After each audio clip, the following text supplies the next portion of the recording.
Welcome to our next panel, Army Food Innovation and Transformation. Okay, everybody, welcome. So this morning we are going to talk about food modernization. And so first I'd like to introduce myself. My name is Renee Mosier, and I am the Assistant Deputy Chief of Staff for the G4 for Army Materiel Command. I would like to turn it over to my other panel members so they can introduce themselves.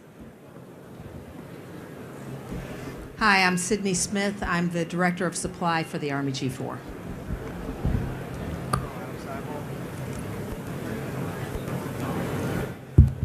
Colonel Adam Seibel. I am the Troop Support Division Chief, Army G4. Colonel David Rigg, Army Food Innovation and Transformation Division Chief, AMC Headquarters. All right. So what we would like to do first off this morning, we've got about a 2-minute video we would like to kick off with. So if we could cue up the video.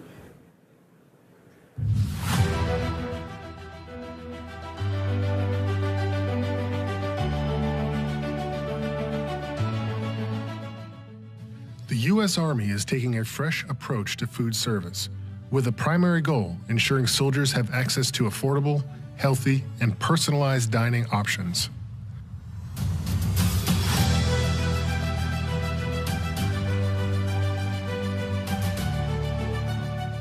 The Army's leadership is championing a comprehensive modernization of food service, emphasizing healthier choices and improved readiness for the troops. Leading the charge is the Army Food Program Board of Directors, a group of high-ranking officers dedicated to reshaping food service.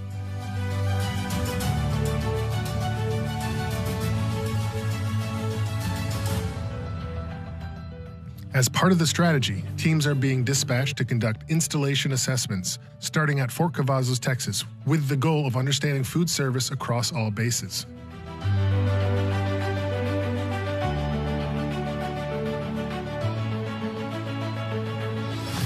The Army envisions an installation-wide dining experience for soldiers, offering a range of choices and easy access.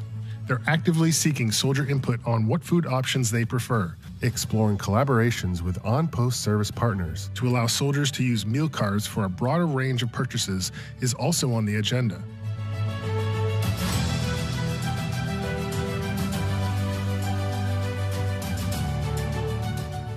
This initiative goes beyond food. It's about enhancing soldiers' quality of life and their readiness for duty.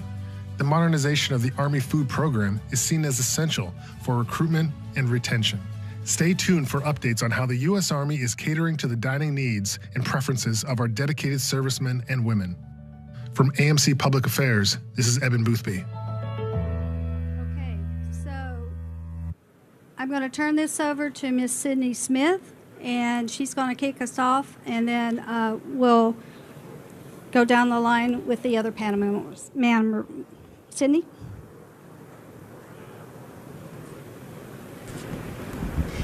Great. Well, thank you. So I want to talk today about food. That's the topic of the day. But I want to narrow it a little bit because, you could talk all day about food. You could even have a TV channel that does nothing but talk about food. And in fact, we do. So let me narrow this down to the problem at hand today, and that's Army garrison feeding. Food is one of the cornerstones of the Army Health and Fitness Program. It enhances our warrior athletes, preparing them for battlefield conditions and improving their lives in garrison. And the initial results of the H2F that were discussed earlier at AUSA tell a lot about investing in soldier performance, not just physically, but across the spectrum of sleep, of mental and nutritional domains. And the investment has really created significant improvements, as they talked about at the H2F panel. Everything from the ACFT, which we might have expected, and also and also behavioral health, which we maybe also expected, but also things that we wouldn't necessarily inspect, like marksmanship. So the approach of being holistic in how we train our soldier athletes is very important. And as H2F continues to expand, the Army is transforming the way that it feeds its soldiers. Several efforts are underway to increase food accessibility, provide flexible meal options, and improve the Army dining facility experience. These enhancements include nutritionist-approved menus prepared under the supervision of head chefs to ensure our soldiers have the highest quality, most nutritious, and best tasting meals that they need to perform. We remain committed to fueling our warrior athletes with healthy options that are convenient, accessible, and geared to meet their preferences. So when we talk about preferences, we have to acknowledge that the dining experience in our traditional legacy dining facility is not the most appealing. And soldiers sometimes go elsewhere to find a meal. We know that soldier preferences include options such as delivery, takeout, grab and go, and build your plate options. And then when you look at those traditional dining facilities, you can understand some of those preferences. Our dining facilities really haven't changed much in 50 plus years. They have a utilitarian design, they feature assembly line serving, and meals prepared by recipe cards. The whole feel is a very institutional 1950s, 60s, 70s era feel. Additionally, let's talk about our Army cooks, the 92 Golf Culinary Specialists. They're one of the few MOSs in the Army that have 2 full-time jobs. When they're in garrison, they're expected to operate their traditional dining facility, not just cooking, but providing the overall oversight and management of a facility that has to remain open practically 365 days a year. And on top of that, they're soldiers. And like every soldier, they have to train, they have to prepare to deploy, and they have to maintain their field equipment. And this is vastly different equipment than what they use in their garrison dining facilities. Because our Army structure has to enable warfighting, the 92 Golf mission is being refocused towards field feeding operations. This shift will decrease their burden and allow them to train and deploy rapidly in support of large-scale combat. As the 92 Golf restructuring and refocusing unfolds, modernizing the Army food program in garrison becomes crucial. To evolve and transform, we have to embrace the industry best practices in food service. To understand how we need to change, the Army conducted a campaign of learning with whiteboard sessions that brought in industry representatives from across the food ecosystem. These sessions included discussions with the Defense Logistics Agency, the Defense Commissary Agency, and visits to highly successful college campus dining programs like the one at Columbia University. We did assessments across 35 installations, holding listening panels with cooks, with leaders, and with the soldiers who eat at dining facilities. We held sessions with Chef Robert Irvine, who understands the rigors of military kitchen life due to his experience as a British Royal Navy chef, and who also leads a highly successful culinary enterprise. Chef Irvine's advice hit the nail right on.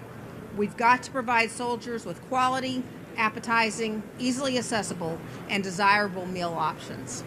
I'm going to pass it back to Ms. Mosier to talk about how we're going to do that.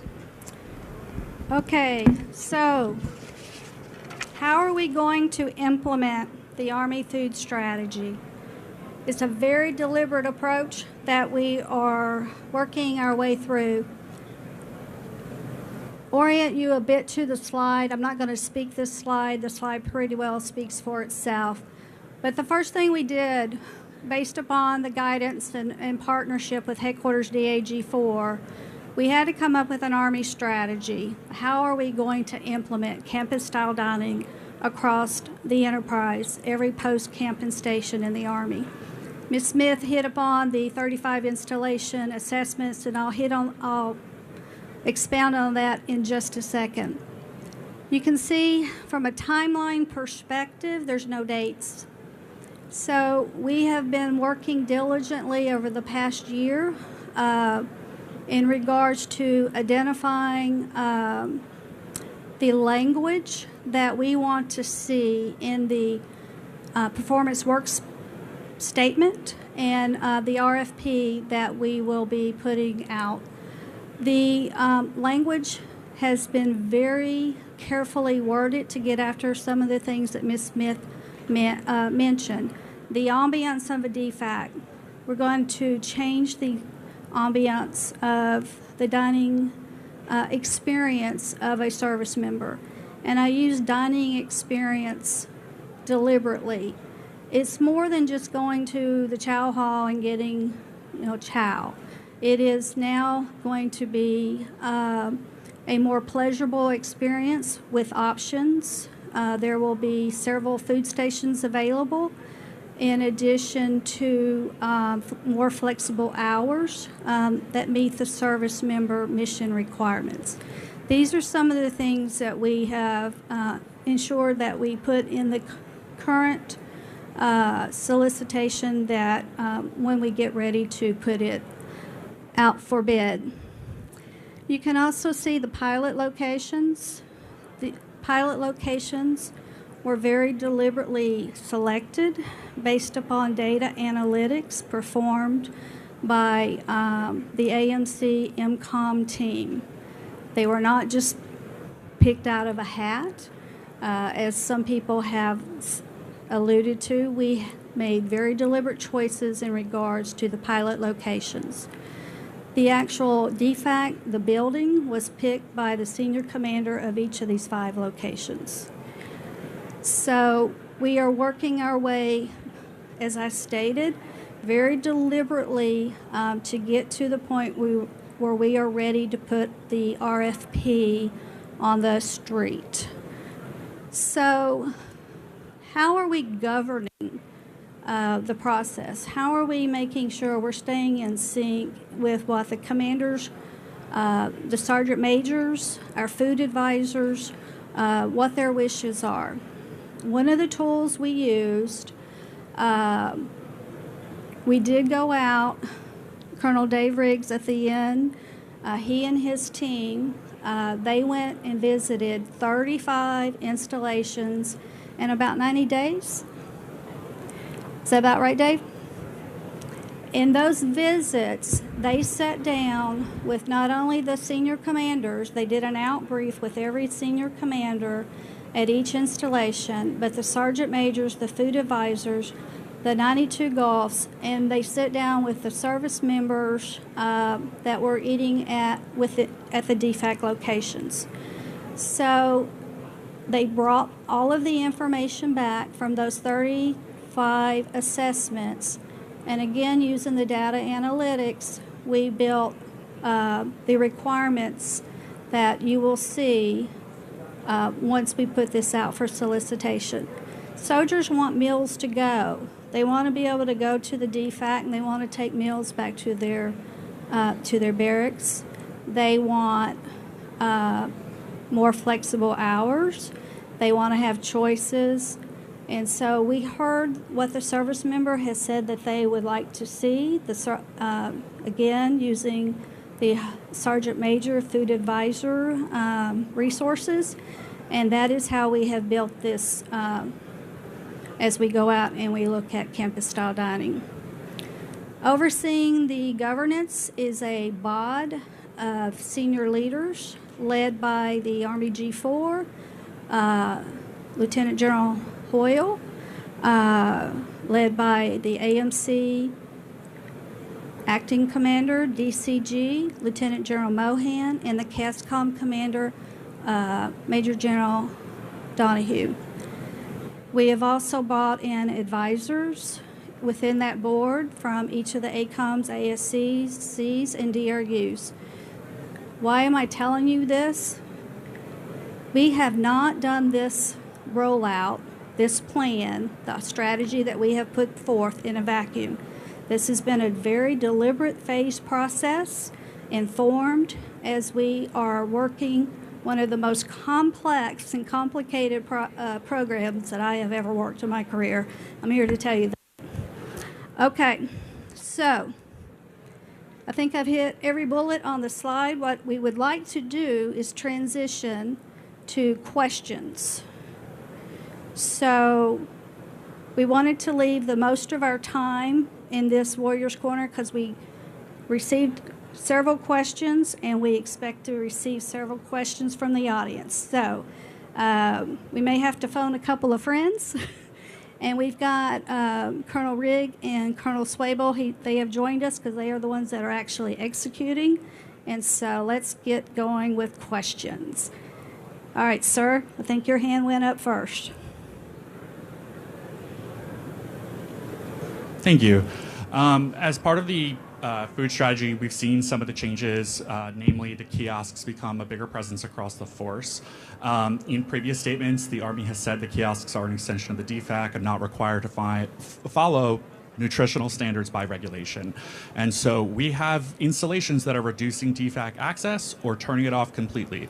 Fort Carson has some months where 45% of meals must be eaten out of the prepackaged kiosks because all of the DFACs are closed on weekends and holidays and on some weeknights. So with that in mind, is there long-term planning to evaluate the impact of not following those nutritional standards in the kiosks that have become a primary source? And we know that on Monday, for instance, Fort Carson ran out of food, did not have food, did not restock the kiosks. We know that we didn't have hundreds of ICE complaints. So in what way are you also flattening communication to get that feedback from the soldier that doesn't necessarily include a colonel talking to a bunch of privates who might be scared to give that feedback?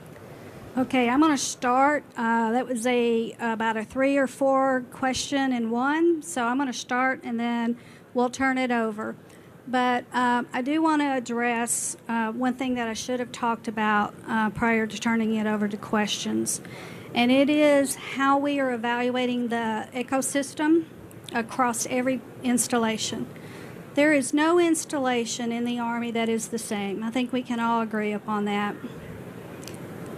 What we are doing within the team at AMC and the G4 is looking at every installation, identifying every food source, including the kiosks, including the food trucks, the DECA, AFES, DFACs. And we are looking at what is being provided when and even geographic location between each. And so that is part of the ongoing analysis and part of, as we go to each installation, working with the senior commander, the sergeant majors, the food advisors, we are being very deliberate in regards to what stays where and making sure we have 100% coverage for the soldier. To address Fort Carson, we are tracking what happened over the weekend at Fort Carson. We have the feedback from the 4th ID.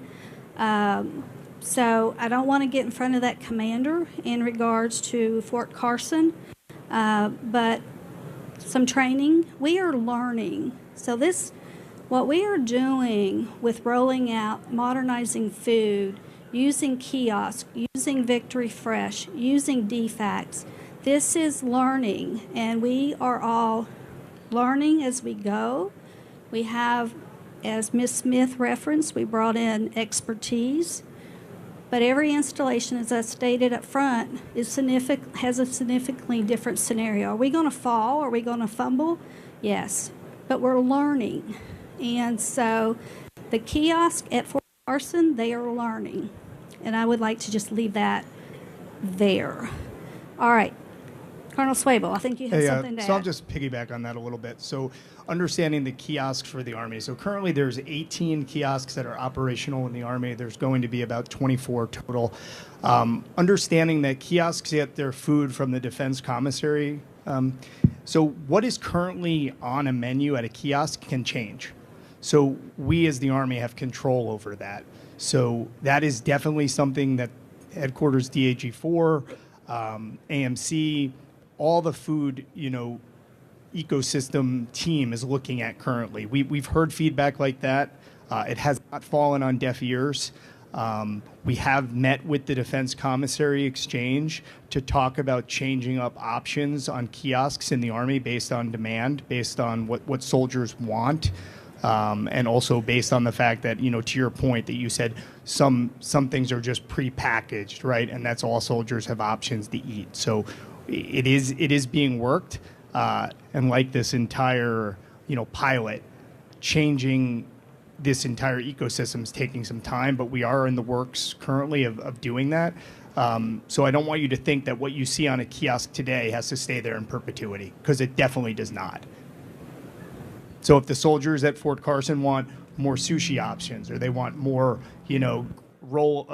wraps, sandwich wraps, or they want more salads, those 92 Golfs are the ones that actually go to the Defense Commissary Exchange and get the food and then actually stock the kiosk. So the demand signal for change is actually with the soldiers and with that senior food advisor at that installation. So it doesn't take the headquarters, DAG4 to say, hey, change that installation. It can actually change at that point of need if requested. So just if you did not know that, I would recommend, pass that back, please.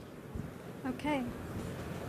All right. Ma'am, I was going to chime on that part too. And just keep in mind too, nutrition is still at the forefront of everything we're doing. All these changes, a lot of people are hearing about it, but we have not lost the focus that nutritional readiness is very important, especially when we're talking about our soldiers being ready to prepare for large-scale combat operations. Nutrition is probably the driving factor and linked into the H2F effort as well. All right, next question. I think we killed that one.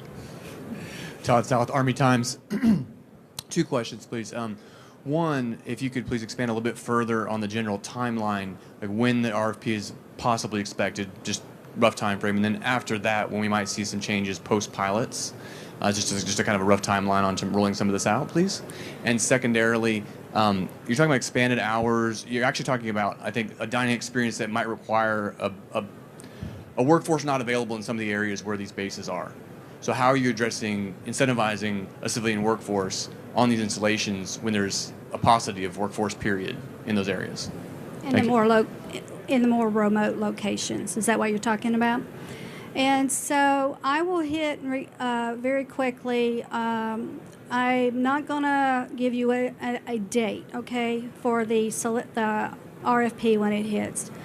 There has been a significant amount of work from the headquarters DA level in regards to getting the authorities that we need. We've been working some legislative change proposals, and that's what they are, proposals. We've also been working through some policy updates, changes, and so that has taken some time. We are really close to getting all of the changes that we have been working through, been very closely linked with the Office of General Counsel. So we want to be legal, and we want to see the RFP that we put out for solicitation to be successful. I would, for this quarter.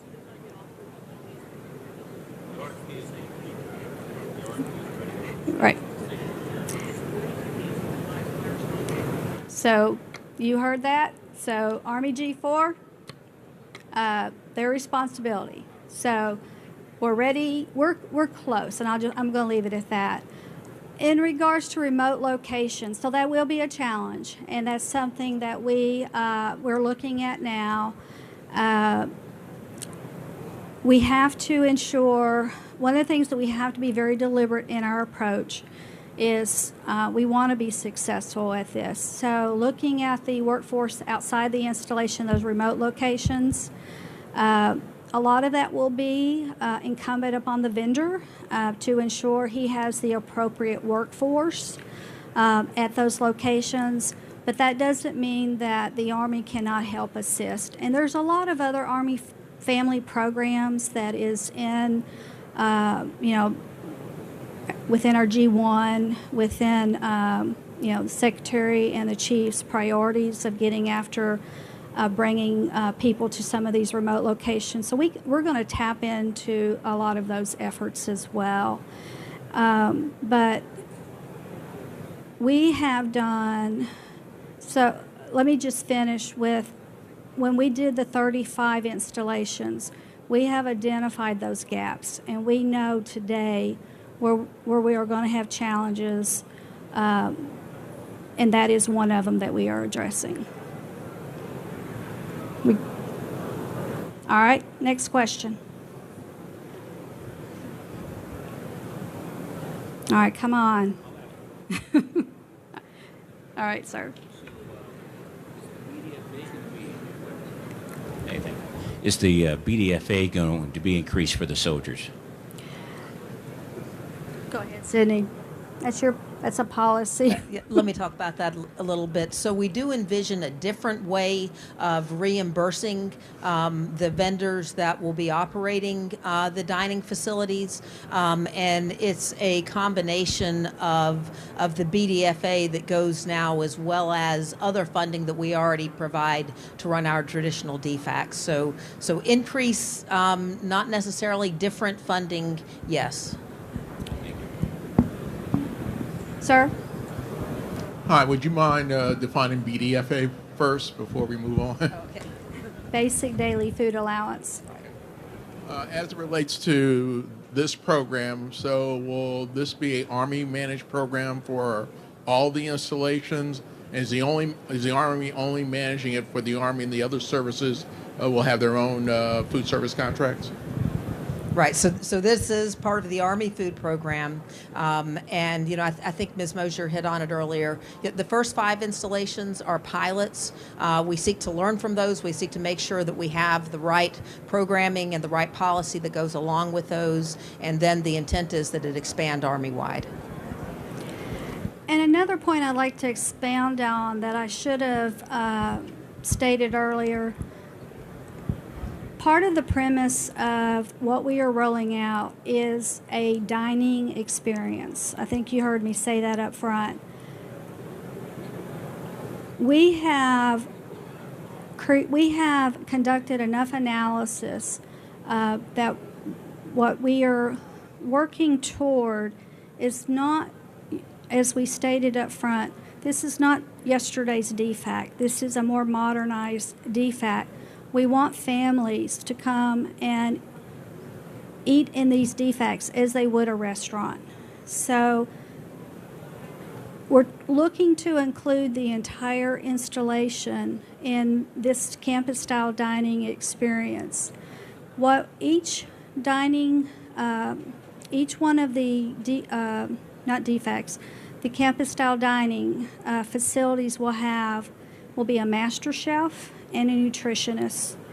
And that is how critically important getting after the good nutritional foods that we talked about earlier to deliver the nutritional foods that our service members need to fuel their bodies as they need to go out and do the training that they have to do. It's not going out and eating, I'll just say junk food. This is hot, good quality food to meet their requirements. Any other questions? Go ahead, please.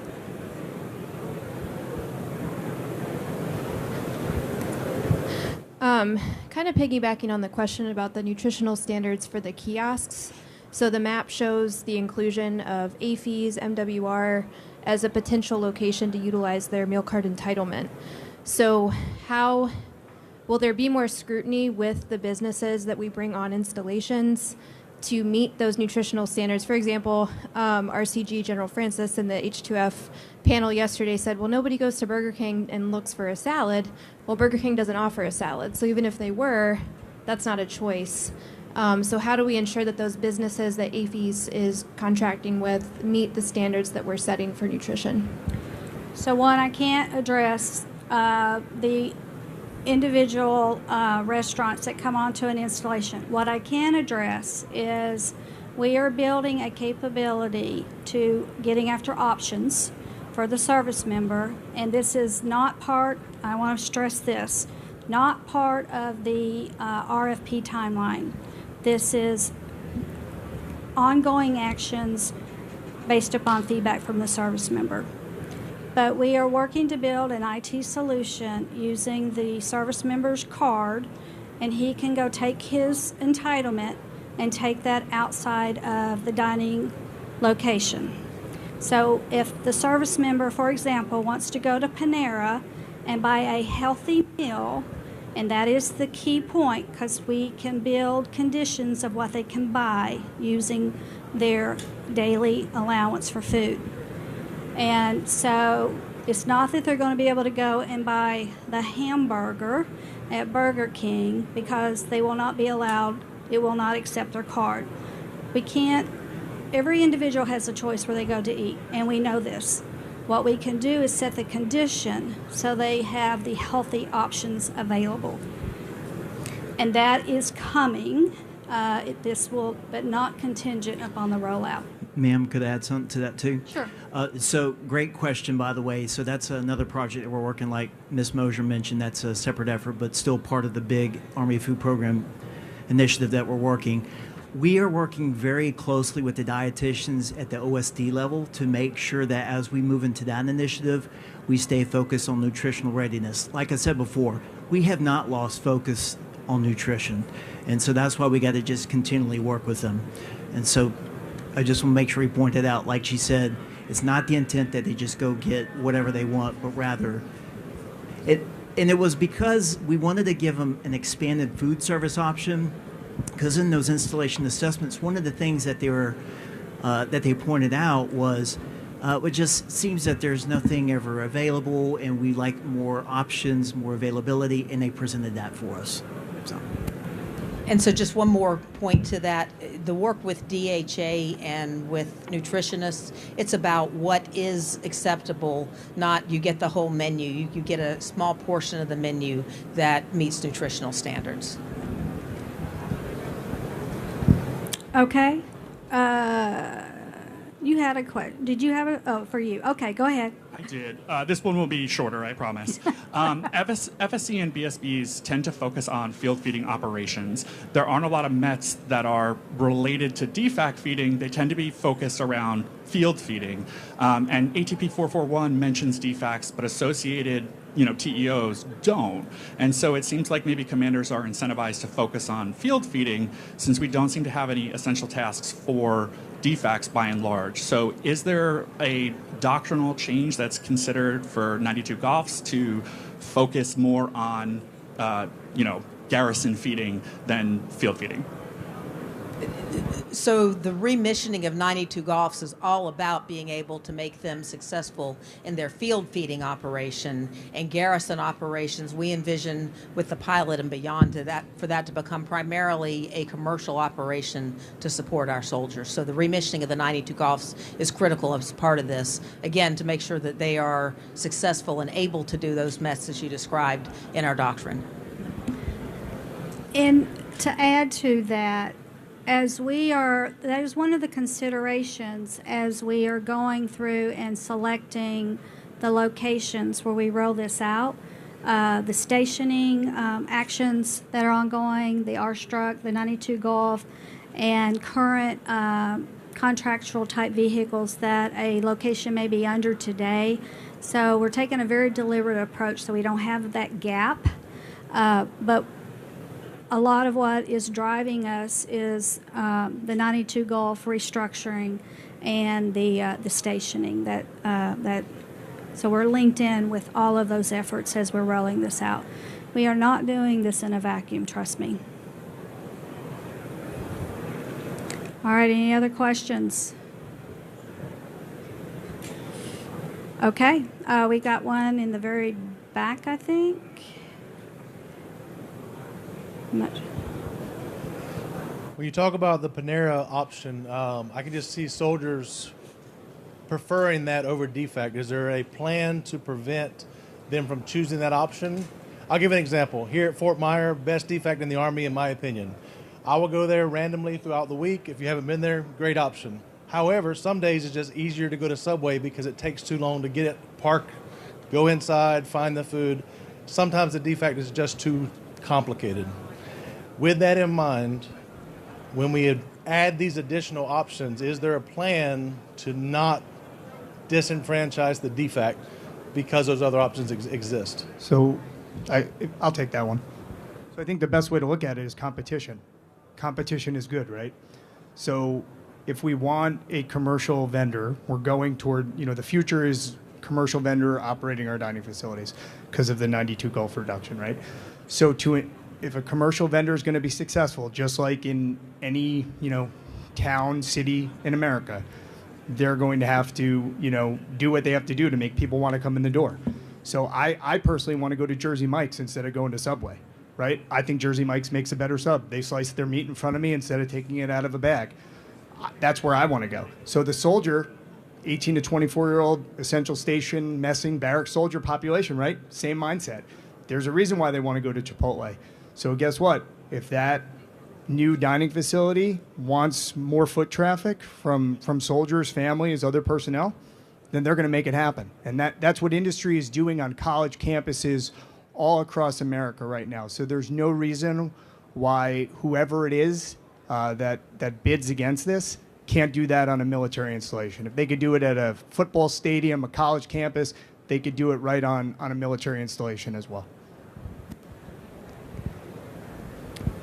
Any other questions? I'm not getting the signs.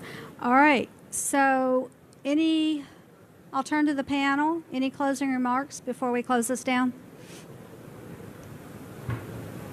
So I'd just like to say, number one, thank you. But number two, I am really excited where the Army's going with feeding our soldiers.